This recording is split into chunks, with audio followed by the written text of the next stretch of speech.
Hello, everybody, and welcome to Shaman Sister Sessions, episode 110. I am Michelle Hawk, and I am here in person with my dear Shaman sister, Katherine Bird, in Santa Fe, in Kat's beautiful temple room, temple space. And we are so excited to talk with you today about visionary collaboration. We came up with a great title and then it flew right out of my mind. But yeah, visionary collaboration and the new paradigm of creation through that. Right. Yeah. And this is something that we have been thinking a lot about. And of course, we are and have been in collaboration for a long time. We've known each other for 7 years, and we started collaborating within a year of meeting each other. We had been having weekly gatherings and meetings and supporting each other in a women's circle. And through the context of that, we started talking a lot more about our business and our offerings and what we were creating. And then in that, we started becoming excited for each other and supporting each other in that, and then starting to add to each other's offerings, and then deciding to create together. So it's been at least 6 years of collaboration. We've been doing this podcast for several years. Yeah, actually, like right around 4 years, because we started. I was going to look up the date before we started recording today. We started right before the disastrous election. Oh, that's right. Yeah, I remember we were just a few episodes in at that point. So right. We did an episode on like Dark Night of the Soul stuff as prompted by the disaster election. So really hoping that we get to rewrite that story a little bit right now. But yeah, 4 years of podcasting. Yeah, yep. And we've supported each other at each other's retreats. So I would host a retreat, Michelle would fly in and help me and my people, and vice versa. And then we've also created projects together, workshops, events, and we've also done duo sessions together where we have worked with the same person at the same time, like doing hands-on healing work together and doing shamanic work together. And it's been, and then being in ceremony together and doing healing work in that way too. So there's been a lot of layers of the different ways that we've collaborated and created a partnership in this work. And we've been looking at how this isn't always the case. It isn't always the thing that we see a ton of out there, or ones that last for very long. And all of these things. So we really wanted to talk about our experience a little bit and about what we've been discovering along this path, because there are a lot of people, and perhaps you, who do feel a deep yearning and call toward collaborative work with another practitioner, or are engaging in collaborative work. So we've been looking at the places where things go wrong and the places where things go right, and really diving into what it means to be in collaborative partnership. Yeah, absolutely. Well, I think I'd love to start off with, Kat, like what you're talking about of this desire that we as humans, to connect with other people and to be creative in the context of collaboration. I think this is something that, especially in our field, in our industry, we see, I do this, and then I see a desire, or I see a place where someone could come in to do this to support this aspect of the healing work, or I want to create in community is something that I hear a lot of our clients and our community members and our friends express the desire for. And again, there are a lot of examples of some of that getting off the ground, and sometimes people, jumping in to create a project together. But I think there are far more examples of that not really happening, or people not really finding the right alignment. So, in looking at what works for us and what works in the context of different, and we both had collaborations with other people that have gone, have had some results and had some things happen, but I think it's fair to say that for both of us, this is the longest standing creative partnership that both of us have had. and the most productive. Is that fair to say in terms of what we put out in the world? Yeah, I mean, Yeah. yes, and I mean, Yeah. I've had collaborative partnerships with other people and Yeah. maybe produced more events or done more in-person work with someone else or something like that. But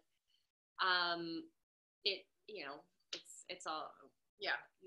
I don't know. It's hard to go, this is hard to quantify. Yeah, hard to quantify. But well, and I guess I taught Reiki with my mom for 7 years, so right. That's, so yeah. that's Okay. another thing. Right. Okay. Yeah, okay. So, Never mind. Anyway.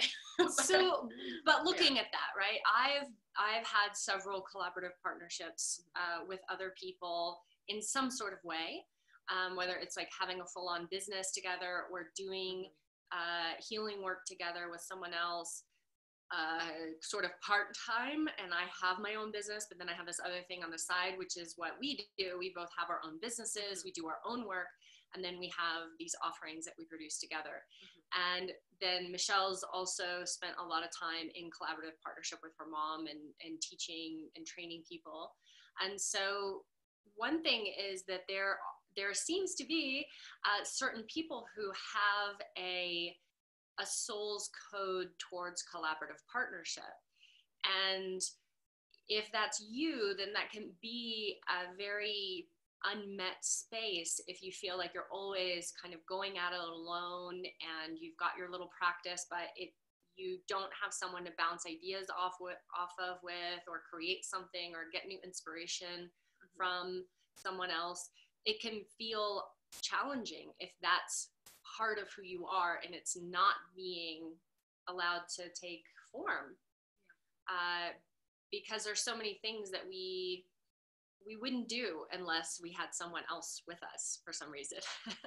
Yeah, well, and I think it's important to make a distinction, right? Like you threw out the bouncing ideas off of somebody, and this is different from a mastermind, right? This isn't a and granted, we do that of calling like, hey, Kat, I have this idea, can I run this by you, right? We absolutely do that in the context of supporting each other individually in our practice. But yeah, I think our first thing that we put out in creation together as an invitation for people to come do with us was animal dance, right? Yeah, so that was in what, 2015 maybe? Yeah, 2015 of it was sort of a union of our skill sets, and it was, oh, how cool would this be, of do this shamanic journey animal guide experience in conjunction with transformative movement practice, embodiment, shape shifting, right? And so then it was really like, okay, what do we both bring to the table, and how fun would that be? Essentially, that was the impetus behind that creation of like, wow, that sounds like a lot of fun.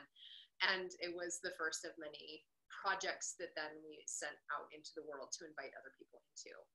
And I think that's one of the ways in which I really see our collaborative partnership being sort of unique and perhaps more aligned with, or more able to be successful because of that, is that it's really motivated by this like, hey, I have this cool idea for some aspect of creation that is wanting to flow through me, and here's how, and here's this aspect of that's wanting to flow through us in collectively. And so it's really based in a very kind of divine alignment and seeing where the flow is taking us, rather than I have an idea that I need you to get on board with this idea and we need to make it happen, right? That's really not the essence of our creative practice. Right, which is different from a lot of times when you look at like business structure and the way that people are running business, is maybe a little bit different. And there is a focus on really being present to the gifts and the inspirations and the desires and the skill sets and the genius of the other person, and spending time being very present to, this is, I can see you, right? I can see what you're bringing and I can see what you're doing, and it's really valuable. And giving ourselves permission to embrace someone else inside of our creation and our creative process, which can feel challenging for a lot of people. Like there's this desire to be creative with someone else, but then when it really comes to it and you have a difference of opinion or but don't do it like that. Something, do it this way. Yeah. Right, or something, then it can bring up so much stuff about ownership or ego. Like your ego gets involved and you or comparison night, right? There's a lot of these pitfalls of like, and I think we've hit that before, where it's like, oh well, we're in a container together, and then there might be some stuff that comes up, and it's like, oh, because we're always reflecting on how amazing the other person is, right? Like we always discount ourselves. We always are like, oh my God, you're so amazing and you're doing this amazing thing, and I'm just and then it's like, no, you're great too, right? So but within that, we have a tremendous amount of respect and appreciation for each other, right? I trust Kat implicitly in any container. I know she knows how to regulate her own energy. She knows how to regulate the group energy. She's a stellar channel. She's an incredible teacher, and she is so attuned to the vibration of what's going on in the space that I feel absolutely confident inviting her in no matter what's going on. And I don't have that with a lot of people. Like I don't really have that implicit level of trust with honestly pretty much anybody else, like maybe a couple people here and there, but it allows us to really I think it allows for a lot greater expansion and a lot more like, okay, let's see how much energy we can bring into this container. How much can we play with this? And there's a lot of appreciation and curiosity that then it allows for really big work and really fun energy practice. Yeah. And the same for Michelle. Like I trust Michelle implicitly in my containers and with my people, that she's going to take care of the container and take care of herself and take care of me and and take care of my people. And she's tracking so many things at the same time. I can trust that if I miss something, she's going to pick it up. And when you're doing really intensive work, shamanic work, channeling work, deep transformational work in a group container, I think that a lot of people misfire by not having more support in their container and not having people who they can implicitly trust and who they know are going to be able to handle the energetics of the space. Because that is really important when you're facilitating or teaching or all of these things, and people are having transformations or releasing energy, they're moving through trauma, they're having their energetic breakthroughs, that there's someone who's there who can help support that. And I think it's really important and something that people don't do enough of, or they maybe get somebody like just in the back of the room to like sign people in and like do, very administrative duties. Which is also important and nice to not have to think about when you're holding that space, but it's different. It's not, it's a different collaboration. Yeah, that's a different thing. And it can feel, you have this baby and you want to have ownership of it, but when we're looking at a creative project, you kind of have to look at it like a baby. Like when you have a child and you realize, oh, this is a being, it has its own life force, it has its own karma, it has its own energy, it has its own personality, it has its own trajectory, and I am here to birth it through into the world and to hold space for it and to nurture it as much as possible. And you wouldn't have a baby and then be like, no, nobody touch my baby and nobody come near my baby and I don't want you to have any influence over my baby. You'd be like, oh, you're a really amazing person. I want you to like hang out with my kid and make it a better person. So I think sometimes we get too graspy onto our stuff, which can put a huge block into the way. So there's like the comparison thing, and then there's like grasping onto your own thing and not seeing it as its own entity that has its own energy that might need different information coming in toward it. Mm-hmm. Yeah, absolutely. Are we on like where people get stuck? I guess. Yeah. Okay. Right, where else I feel like I see people get stuck in this is sitting around in the idea phase and not ever having it translate into a 3D experience, or so and this comes up a lot, and people are like, oh, I want to buy land with community, and how great would this be? And we do the visioning, and we do the, laying out all the plans, or, oh, let's make this program, or let's make this thing.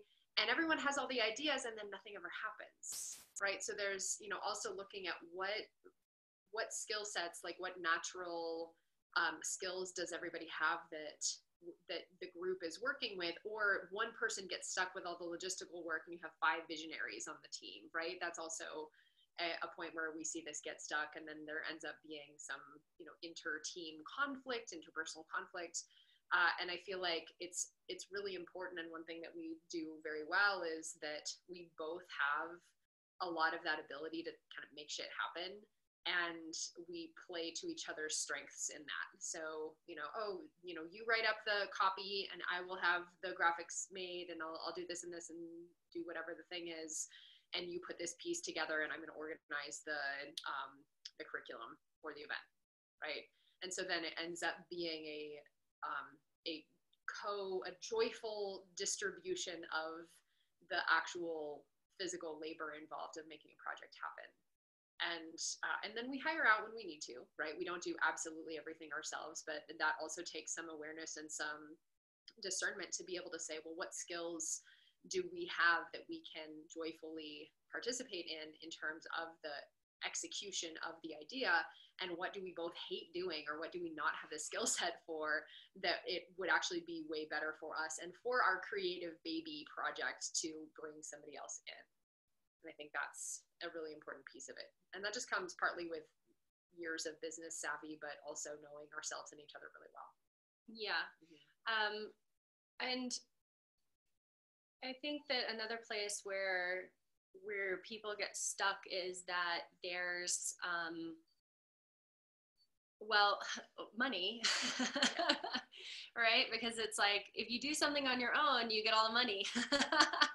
And if you have someone else you're partnering with, and you're sharing the money. So that becomes sometimes a hindrance, because for a lot of practitioners, there's a certain mindset of lack, or there not being enough, or if I bring someone in and I collaborate with them, what if my people like them better, and I like lose people, or we have to raise the price so much to pay both people, right, that it ends up being cost prohibitive for someone to come in and do that work. Right. Yeah. So those are places, like, those are all things to consider, and to like put on the table and really talk about those things with the person that you're working with, that stuff is to be considered. And I know that we have the experience, we have this podcast, so we sort of have this kind of dual personality, like we have this combined personality here. Multiple personality. Where, people will come to work with one of us, but based on this, and based on this. And then also we have people who will do one of my programs and then go work with Michelle and do one of her programs, or vice versa. Mm-hmm. So there's sort of sometimes a back and forth of clients who are actually buying things from both of us, or maybe just one of us. Mm-hmm. And yet they found us here together. So there is that possibility of, if I have a client and then Michelle lands that client as a big client and then sells them a thing, like, oh my God, then I'm not valuable and my work didn't mean enough or something. Like, I could go into that stuff, but that's not where I'm at. It's like, I'm really grateful. I'm grateful for that, Michelle gets to, I'm really happy Michelle gets to work with this person as a client, and I'm really happy that the client gets to work with Michelle as a practitioner. Thank you. So there's that constant need, I think, to check in with yourself, mm-hmm, if that stuff is coming up, and to be looking at it and to look deeply at where the ego is getting involved, where that sense of like there's not enoughness is coming in, or I don't know, like that sense of like, it's the omnipositive consciousness, right? Like, yeah. I know when I want Kat to have a full schedule. I want her to get all the clients that she could possibly need and meet the needs of, because I know that when she has that, then not only do I benefit, but everybody benefits, because she is more resourced. She is more, has more people to play with in her programs and to refine her work as a practitioner. And so, yeah, it's really about cheering each other on and knowing that by virtue of our friendship, our deep underlying friendship. And I think that's another piece I want to underscore of, like, yes, we are collaborative partners, but first and foremost, we're friends and we're soul family, right? And, any creative project that we do is really an extension of that personal, deep soul connection. Yeah. And so, of course, I want her to, to get clients from the podcast or from whatever. And I want to send my people to her. If there's something that I don't do that I'm like, oh, you need to go do this program with Kat, or need to do a session with Kat because she is really, really good at this thing that you really need. So it is a genuine desire. I deeply want Kat to succeed. I know she wants me to succeed, and that we're there for, we're deeply invested in the success and the well-being of each other and of our people who come to us. I want them to have the best possible experience in their transformation. And if that's me, great. If it's Kat, great. If it's somebody else entirely, great. I want them to have that experience. So I think it really Totally. is this. And I think we have a client that came to me for a consult, and I was like, oh, you're close to Michelle. You should go and do it in person. You should go talk. And so I sent him to Michelle, and then you guys did some sessions, and she was like, you should go do Kat's program. And then, did my program, and then it was like, oh, going back and doing this other work with Michelle that's different. Yeah. So it's like there's always enough. And to have that sense of generosity is really important, and to be focused on the friendship and the creation of the friendship as the priority. Because sometimes you're going to have tough conversations. Sometimes you're going to be, I get really grumpy, like a lot. And Michelle's always having to deal with me being a grump. And so, you're going to have to deal with, like, the shit of a person because you're in a relationship. Like, that's the thing. It's like, you don't get married and expect that you're never going to, like, find out that your husband takes poop. Like, no, they do. Like, they're a human being, and they have, like, human tendencies, and they have human reactions to things, and they have human experiences inside of their personal life that you also are now a little bit wrapped up into, because there's not a lot of separation at that point. And so there is that need to be in the friendship and to be focused on that being a priority. Like, even if the collaboration ends for some reason, that the friendship is a priority, and that there is a commitment that whatever it's going to take, whether that is, even seeking outside help and getting reflection from a professional. We had somebody ask us yesterday if we go to therapy together as creative partners. And we said, no, do you? And because this person is in a creative partnership. And she said, oh yeah, it's great. And we get to talk about this and this and this. And I was like, oh, that's such a wonderful way to look at this. It's really investing in the personal and the professional dynamic of the relationship. And like, to invest in that as a relationship, as a container, and to be committed to it. Because I know that I have met people who have been in collaborative partnerships, and then something's happened with money or time or energy or some dude or whatever, and all of a sudden, like, the collaboration is over and the relationship is over, and it is a huge grief that comes in because you have lost a lot. So it takes having some conversations to be like, hey, if this doesn't work out and if you don't want to do this with me, like, great, we're still friends, and that we're willing to have tough conversations. And sometimes we have tough conversations where we're like, I can't do this. Like, we've taken breaks from the podcast because one of us has been like, I can't do this right now. I'm moving across the country, or I'm whatever the deal is. I need a break. I can't do this. Or At one point I couldn't come and help you with something, an event. I couldn't come and do your retreat.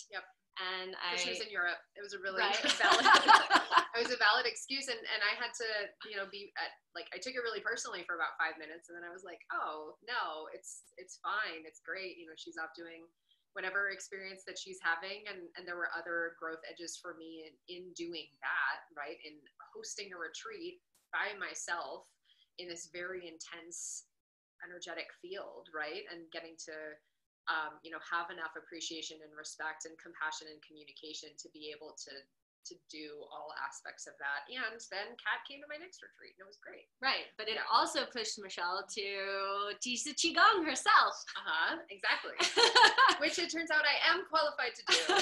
So it was great because then that added to the confidence and your skill set of just getting used to doing something that I had been doing, because it was oh, that's Kat's thing. That's what Kat's she's so good at it, right? And then and then we get a little complacent. So there's growth edges in that too, of knowing how not to get complacent, I think. Right? Not to lean too hard because you're not seeing your own value and worth in what you're doing or creating. Right. And that can happen where sometimes people feel oh, well, I don't have value outside of this collaboration, or I don't have enough to offer if I'm not doing this with this other person. That can come up. But it's no matter what, you're going to grow in any direction. If you're in collaboration, or you're entering into, or you're leaving, you're going to find a growth edge. And I know that in my last collaborative partnership, I had a men's coaching business with an amazing woman. And when it felt like it was time for it to be over and for there to be completion, it was so hard to start to have that conversation, because all of the stuff around, am I going to be left and not loved, and someone's going to be mad at me, all of that stuff came up. And it was a really beneficial thing to do, right? To be able to recognize those moments too, when it's time to shift and change. Yep, absolutely. Yeah, cool. Okay. Well, and I think I want to speak also to the energetics of this a little bit on this, visionary creation I forget what we called this episode. Anyway, we're talking about the architecture of creative soul partnership, right? And I think that's really one of the important facets to look at is, you mentioned kind of at the beginning of these people who have this soul code of collaboration, right? And whether that's, something that is sort of ubiquitously present. I know you really like to collaborate, right? You have collaborations with... It's in my astrology too. Yeah. and I don't know that I do, honestly. I can't really think of, in general, I'm not super I want to do all these things with a bunch of other people, right? But there are, I would say, much more specific frequencies that I'm attuned to of okay, well, as I mentioned, I taught Reiki with my mother for 7 years, and that was a very deep, multi-layered soul collaboration of, she is my mother. We have our own karmic history and our soul history, our connection with the lineages of Reiki that we were teaching and the practices that we were teaching and bringing through. There was a lot of this particular frequency that was involved in that being a calling and a devotion to do. And then when that was, when it was time to move away from that, again, we had some of those hard conversations, and it was this looking at, okay, what is becoming possible through ending that creative collaborative partnership in each of us individually, for my mother and I to grow in the ways that we both needed to grow individually. And with Kat, looking at, again, it really is this something about the more than the sum of our parts individually, right? Where we're each coming with our own unique perspective and teachings and lineages and appreciation, and somehow it makes the synthesis of that makes something else possible that we wouldn't really be able to do individually. And I think it is part of this soul code of what vision are we aligned to individually that supports this alignment collectively and what becomes possible as a result. And we actually, for our 7-year friendiversary on Labor Day weekend, because we met 7 years ago on Labor Day after Burning Man, and got to pop in with a social context and then be like, oh, I need to be friends with you. Okay. So we did a sort of a visioning aspect ceremony where we got on Zoom and we were talking about, okay, we've been friends for 7 years. What are all the amazing things that we've done and accomplished together, personally, professionally, creatively? And what do we want to do moving forward? What are some of these visions that we're having that we're wanting to plant seeds of and be in integrity with for what is asking to move through us collectively? And that, I think, is another piece of this. It's really being, how would you describe that? Like being present with the life force that wants to move through the container that's created through our connection. Is that a fair way to say that? Yeah. Sure. Yeah. So alignment with that, essentially like the vision that is asking to be born through your collaboration. Yeah.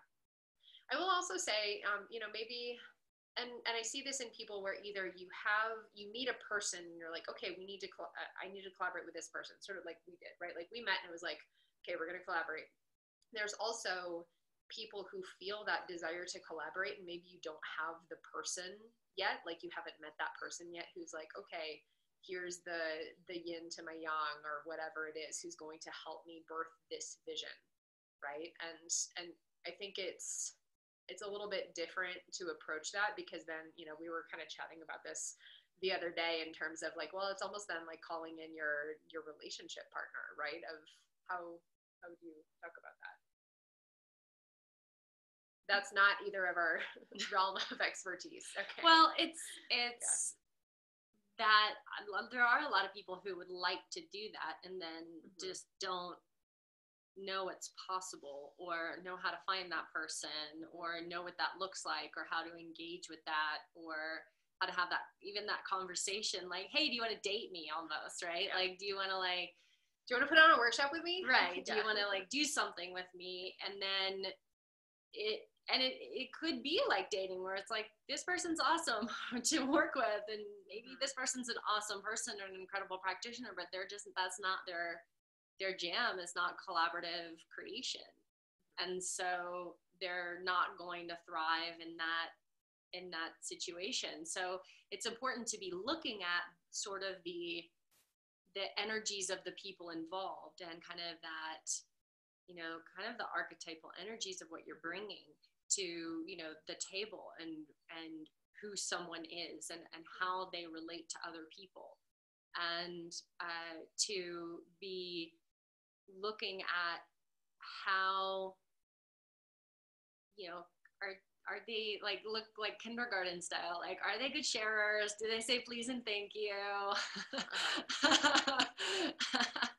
Can they be humble? And they, sometimes like, do they have good communication? Do they have a compatible attachment style? Right. Like there's all of these things that are the same as if you were moving into a relationship with the person that you were having a romantic relationship with. Like to look out for red flags and to be like, okay, that's maybe something that long-term isn't going to work, but can we work with that or work on that? Can we address that? Can we look at that? Or is that just a deal breaker? And that's, it's not something I'm willing to be in partnership with. So there's, the red flags and then the green flags of like, okay, this is someone who's going to show up. And, like Michelle and I did, we started small. Yeah. Right. And I think that's something that sometimes people do is they kind of go too big too soon. And then they get really involved doing a project with somebody where they're like traveling to Bali and putting on this, multi-week event where they've hardly ever even hung out with this person. So they don't really know, like, how does this person behave under stress? Like, how does this person behave if they don't get their needs met? Like, how does this person behave if they're not the center of attention all the time? Like, those are all things that are really good to know before you get really deep in with somebody. So start small, put on something small, do something small, do some maybe that's private sessions with, or a small, a workshop, something online, something that you're doing together that you can put your toe in the water and see how it is, and then be able to do that reflective process of, okay, what worked? What didn't work? What did you like? What did you not like? Can this person talk about their needs and their feelings and things that are coming up for them? Or are they holding everything in and they can't actually go there until it's an explosion? So I would say that's a thing. Like, start small, don't go crazy right off the bat, because you might have this huge vision. And I think that's what people do. They kind of get this like, oh my God, we could do this huge, massive thing. It's going to be amazing, incredible. And we're going to charge $20,000 and we're going to have 50 people. And it's like, hold up. Yeah, set yourself up for success, right? Like, do, just as, and I think some of the same principles apply as, again, the analogies abound, right? Like, you're not going to ask someone on the first date, like, hey, will you marry me and move to France and start a commune, right? That's, maybe eventually, but go on a few dates first. And, as when you're starting your business, or you're a brand new practitioner, again, you're not going to go out like doing that same thing of like fly to Bali and host 50 people for a week-long thing when you're a baby practitioner who's just getting your feet wet, right? And so again, setting yourself up for success, and knowing, I think, with when you're in collaboration, like, not only does the potential abound for more energy, but that more energy can be anything. Like, that greater energy can be expansion, transformation, creation, positivity, money, finances. It can also be triggers and grumpiness and attachment trauma.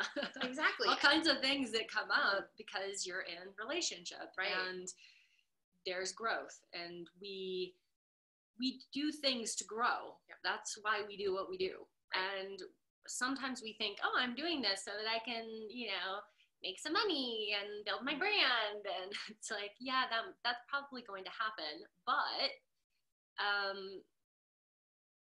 especially in this field, where we're mostly coming from is an essence of growth.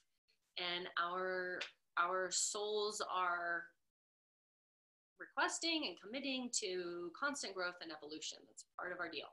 So know that if someone's coming into your life, that that partnership might fail.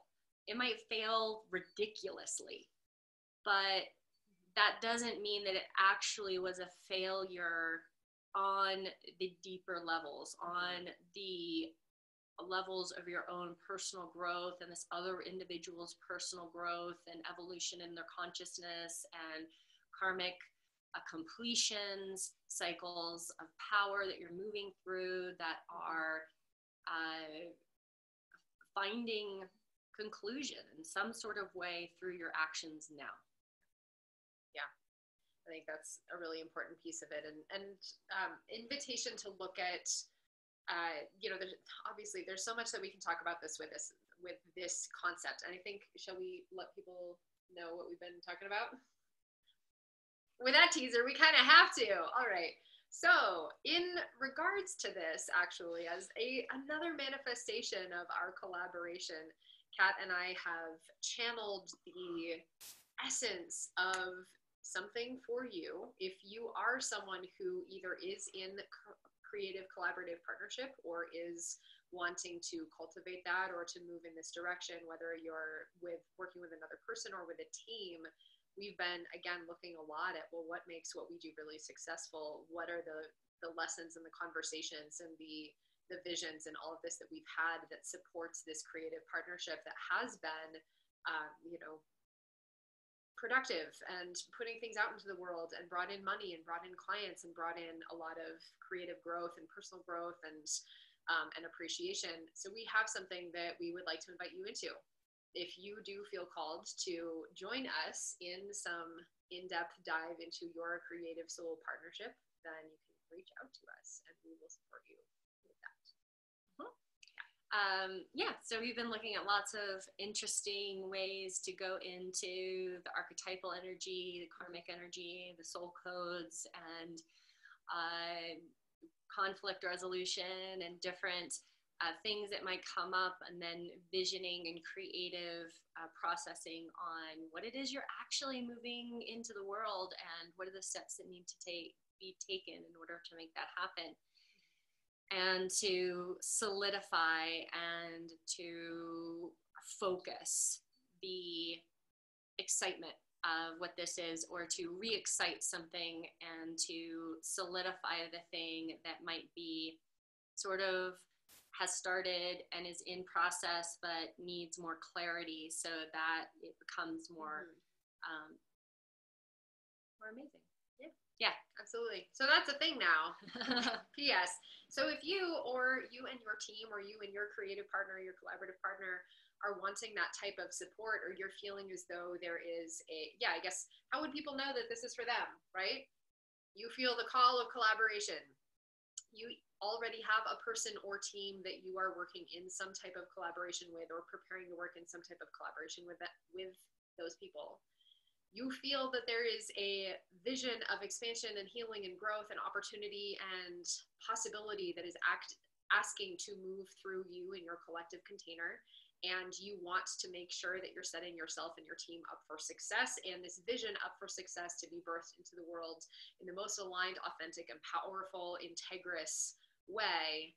And you want our support from a successful collaborative duo who have a whole lot of experience under their belt and what makes this click, then you can reach out to us either through our website, shamansistersessions.com, or you can reach out to us either individually, and we'll get in touch with you, and we'll talk together, and we'll guide you through what that looks like to do some of that work with us. We already have it set up as some combination of intensive retreat and then some virtual sessions, etc. So if that aligns with you, let's talk and we'll make it happen. Yeah. And otherwise, you can reach out to us, shamansistersessions@gmail.com, if you have any, hey, I would love for you guys to talk about this, or what do you think about that? And you can always find us on YouTube, iTunes, Stitcher. Please comment and like and subscribe and share and tell your friends and send it to your mom and all the great things. And anything else? You can find us individually at joyofenergy.com, katherinebird.com, for our individual work. I've got dragon stuff happening.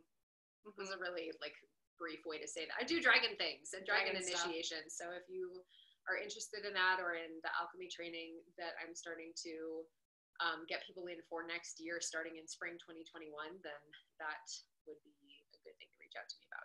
Yep. And I have my membership program, Heroes, going, and it's becoming more and more and more epic as I add more materials to the library, and lots of supportive materials on meditation, tools, qigong, energy practices, consciousness work, skill development, lots of things in there. And then Healer's Process will begin again in mid-November. Cool. All right, everybody, take care, be well, happy collaborating.